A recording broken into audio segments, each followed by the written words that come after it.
fact, I'm a being of the spiritual realm. And that's so true. We are beings of the spiritual realm, and we're also beings of planet Earth. Sometimes that's a little challenging. It can be. And so the key is, how do we learn to work with ourselves here on Earth? How do we be spirit in body? How do we feel the joy and the pleasure and the excitement and the divinity that's within us each and every moment, that the possibility of knowing the divine is there, no matter what's happening, no matter what we're facing, no matter what we might run into on a daily basis? Part of the key is learning how to make that pathway between heaven and earth. That's the practice. For me, that's the practice on a daily basis. And my talk today is actually becoming the child who holds the key to heaven. And so there are a couple of questions that we need to answer, or at least explore, in order to understand how to make that connection between heaven and earth. One is, who is this child? Well, for me, the child is really close to our feelings. The child is close to the part of us that can experience energy moving through our body, that knows how to kind of jump around. Everybody wiggle in your chair a little bit. Wiggle, wiggle, wiggle, wiggle, wiggle. Make a noise. Yeah, see? That's like the child. And it's fun. And when the child has fun, pleasure comes through the body and life is enjoyable. And it doesn't necessarily require any particular thing to happen in the outer world. It doesn't require the perfect job or the perfect mate or the perfect anything. It just requires an ability to feel the perfection within and to allow that energy to move through us. But we get ideas in our heads a lot of times about how things have to be and how things are supposed to be and what it's supposed to look at and how it's supposed to turn out. And we, of course, want that. But that very act of wanting it sometimes, if it's being wanted in your mind and not through the divine, can block the ability to experience the divinity that's right here and right now. And that's one of the things that the child knows.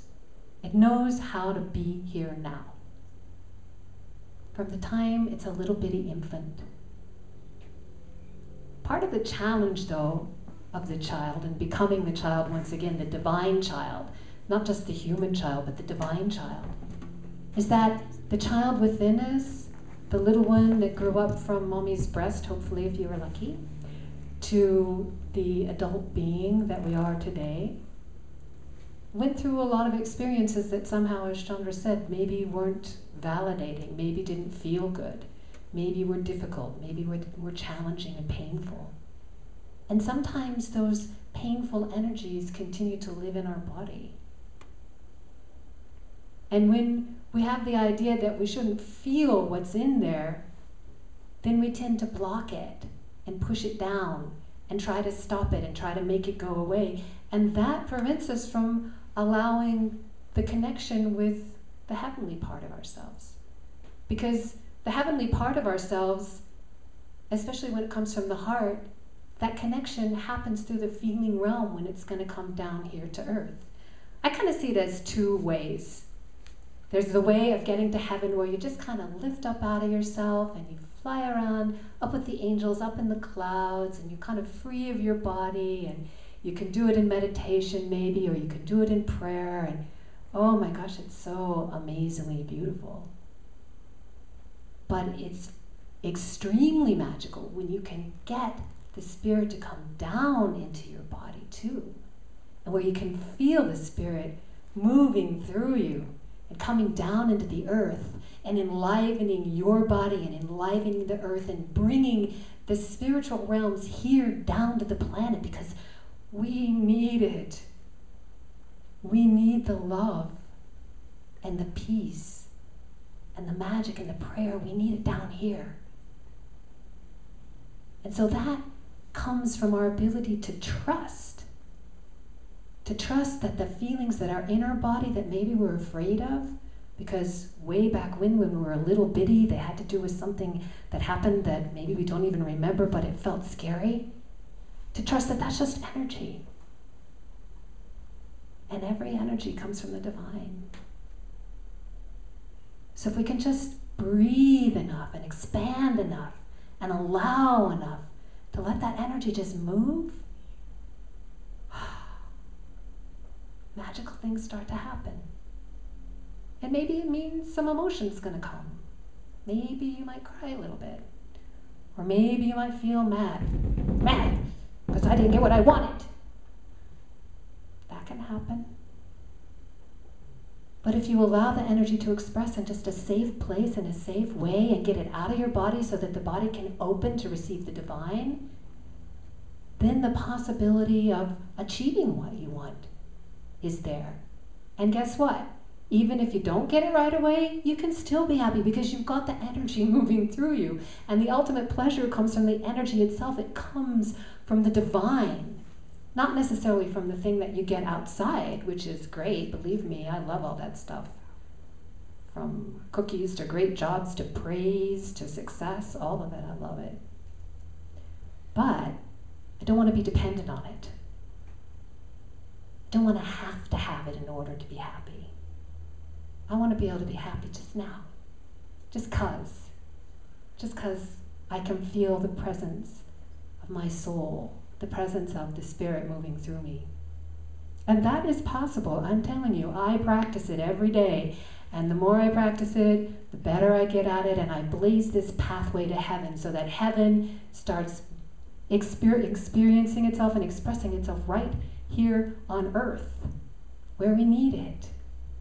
And the more you blaze the pathway from heaven to earth, the more that you can know that when it comes time to leave this earth, guess what?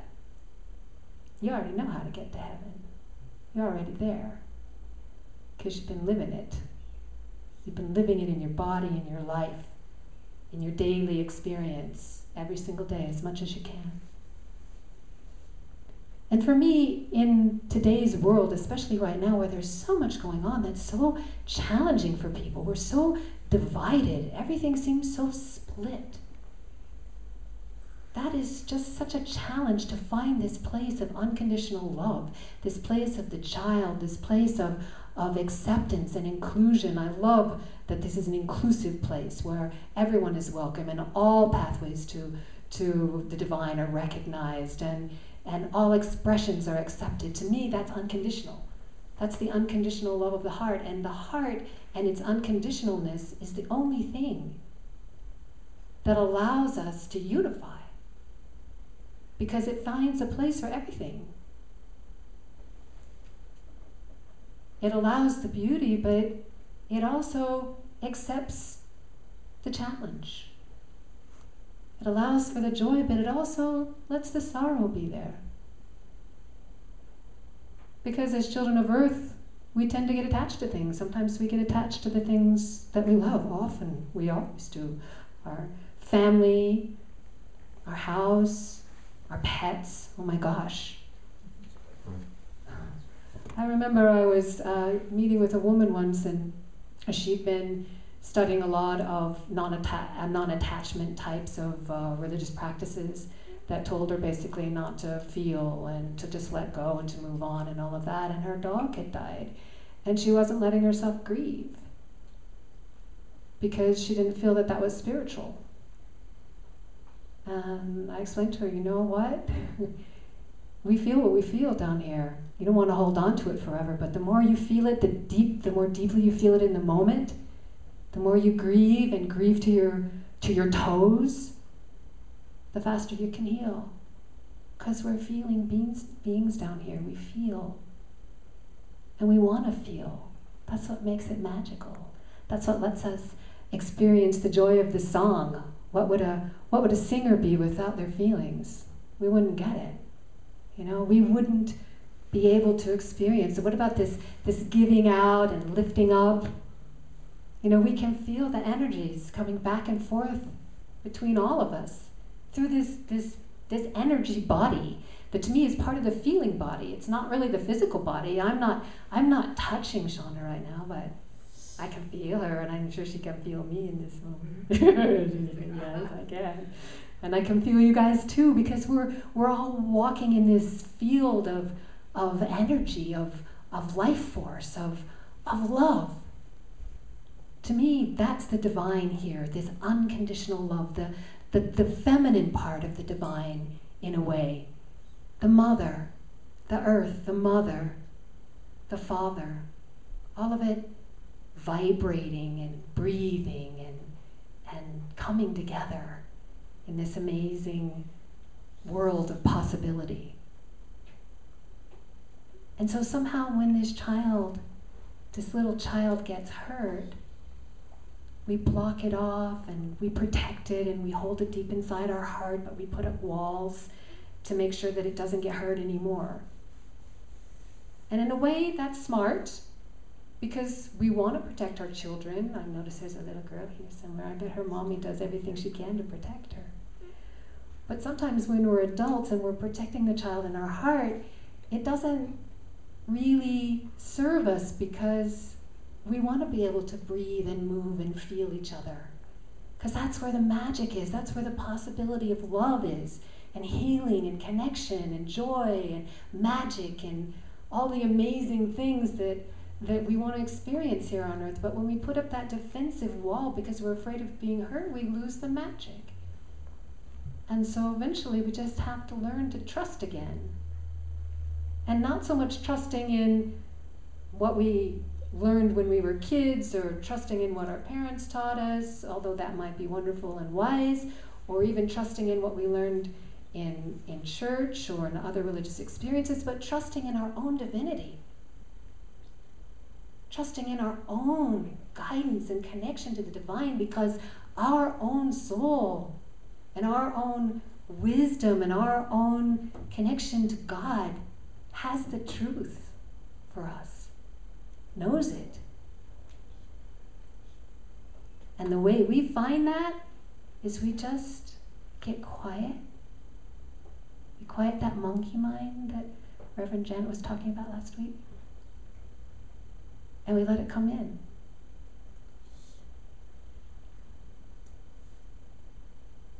And if we can't get quiet, usually it's because there's something deep inside that wants to be felt. And so it's hard to stop the mind when the body wants to feel, because we're really trying to stop the feelings. So it's learning to trust in the ability to allow those feelings to just move. To know that if we let them move, and we just trust, okay, if I cry, I'm not going to cry forever. Okay, if I get mad, I'm not going to actually hurt anybody. I'm just going to maybe beat a few pillows or stamp my feet a little bit. That it's just a temporary release. And then once you release it, you let it go. You let the story that goes with it go. You let the feelings out of your body. And then you fill yourself back up with the divine. And then there's more relaxation all through the being. And the more relaxed you get, the more divinity. Ooh. And then you can play, and you can dance, you can move, you can sing, you can laugh. You can do whatever you need to do to enjoy yourself here on the earth, regardless of what's really happening. It just takes practice. It takes commitment, not just while you're here in church and you come once a week and you meditate, or even the 15 minutes that you spend meditating at home, or an hour, or if you do, but all throughout the day, becoming aware of what's happening inside of you. One of the main things to become aware of when you're wanting to contact the child is you want to become aware of the voice of the judge. The child and the judge kind of go together. And the judge is this voice in your head that's constantly telling you what's wrong with you. All day long, okay, well, gosh, you said that was so stupid. Oh my God, you did that. That was like, that was really, really dumb. You gained 5 pounds. Are you kidding? You need to not eat anything for the next month. You're so stupid. Oh my God, I can't believe you said that. Or just whatever it says. And it's yakking, believe me, it yaks all day long. And what's really interesting that I became aware of when I was working on contacting my own child and finding out why I was so miserable all the time and how to find a way out of the misery, I began to notice that when that voice spoke, this little child in me would just like get really small and sad and scared. And I was just totally unaware of it. I didn't know that was happening in me. But you can imagine if you sat with someone that you really cared about, someone that you really love, and they told you, wow, you really gained some weight, or wow, that was really stupid what you said, or boy, you're not looking good, or that, whatever. You can imagine how you would feel. You'd feel terrible. Maybe you'd defend yourself and say, oh, I don't care about them, or you might try to push it away or something like that. But if you're really honest, it doesn't feel good. And so when you're talking like that to yourself all day long, you're making yourself not feel good. You're doing it to yourself. I know, I did it to myself constantly. I still do it to myself. Believe me, I'm not perfect. But I catch it, and I breathe. And one of the main things that I do to stop it is I just don't listen. I practice, this is my personal thing, and I write about this in my book. I practice listening to what I call the divine hum. And if you listen into your inner ear, if you just get quiet and listen into your inner ear, right in the middle, there's like a sound. It's like a high frequency vibration. And it's kind of a connection to the divine. And if you practice it, if you notice your mind is going yakka, yakka, yakka, if you practice just listening to that, it'll take you out of the mind, which is really helpful. Or if you dance, or if you breathe, or if you move your body, there's many ways that you can do it, but just practice not listening to that voice of that judge. You want to listen to the divine voice. And the judge can come from your parental upbringing, can come from society's rules, can come from misunderstanding religious teachings. It can come from a lot of places. Even the idea that you should be more positive, you should be more uplifting, you should be more spiritual. Oh my God, I had a bad thought, I should be more spiritual. That's the judge pounding on you. Whereas, oh my gosh, I had a bad thought. Oh, okay, unconditional love. That's all right, I'm human. Okay, there goes the thought, I'm back again. Just letting it go, back to the moment, back to the presence, back to the love. Not, I'm bad, I'm bad, I'm bad. That doesn't help. So, I printed out a little thing for you guys, which is in your bulletin. They call it a mnemonic. And the word is heart. And it's pretty much what I've been talking about, but this is just a little thing to remind you how to get to your heart. Because the heart is the place between heaven and the child. You can usually just find the child in your body, kind of in the second chakra, in the belly, where all the feelings are. That's kind of where the child grows in the womb. You know, if you're looking for a child, often it's down there. And of course, if you're looking for heavens, you've got the crown chakra up here, the higher energies, the higher frequencies, and the heart is right in the middle. There's 3 chakras below. You got your solar plexus and your belly and your root, and then 3 above. You got your throat and your ajna, or third eye, and your crown. So the heart is right in the middle. So heart. So the H stands for heavenly help on high. And what this means is that the divine, which is up here, kind of, I like to look up when I'm looking for the divine. The divine is always available, always there. All you have to do is lift this whole energy body up and connect and make a request. Ask for what it is that you're wanting help with, whether it's healing a pain or taking care of some financial needs that need to be taken care of, or physical needs, whatever it is.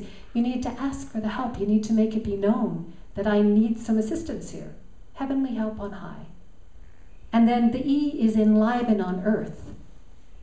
So you want to get that high energy, that help, that divine power down here into earth, down here into your body. So you want to actually find where this particular problem lives in your body. Because no matter what it is, whether it's an actual physical pain or a longing or something you need, if you actually tune into your body and ask, okay, where are you, difficulty? Where's the energy that's being blocked, that's preventing me from getting what I need? Where does this particular energy reside? You'll find kind of a location. And so you want to pay attention to that location, enliven it, so that the divine knows how to get from up there down to where the help is needed. And then A stands for accept and allow. So when you get down to the place that's needing the help, accept it the way it is. Don't try to change it or make it different or judge it or tell it it's wrong or make it bad. Just accept it. That's unconditional. That's the love of the heart. That's what triggers this possibility. Because it's hard to grok with the mind, but unconditional actually means like no conditions, like none. Like you don't have to be a certain way or look a certain way or act a certain way or have a certain amount of money or this kind of job or that kind of job in order to have the love. No conditions. Can everyone say that? No conditions. That's so hard to really remember with the mind, because the mind has conditions about everything. But unconditional love is not in the mind. It's in the heart, the divine heart. It's in this field of magical divinity that we walk through and have access to every day. So just accept it and allow it. And then the R stands for release and receive. So when you find that place in your body, you want to let go of the energy that's held there. Whether you need to cry or wiggle or shake or make sounds or pound some pillows, or however you want to release that trapped energy, you want to let go of the old stuff. Ask the divine to help you. Ask the angels to carry it away. Ask God or Jesus to come and be with you in that place and just get it out. And once that blocked, trapped energy is out, then receive. Now you have a space. Now there's an opening. Now there's a place for that magical divinity to come into your body, to fill you up, to nourish you, to nurture you, to make you whole. So release and receive. And then the T stands for thanks. Thank you, God. Thank you, Jesus. Thank you, divinity. Thank you, Great Spirit. Thank you. Thank you. Thank you, soul, higher self, angels. Thank you. Thank you. There's something about thank you. When you say that word, it just takes you to your heart. And if you really mean it, it's going to pop your heart wide open. And then what happens magically is the divine says you're welcome. And the energy comes filling, pouring in. Thank you. You're welcome. Ooh, feels so good.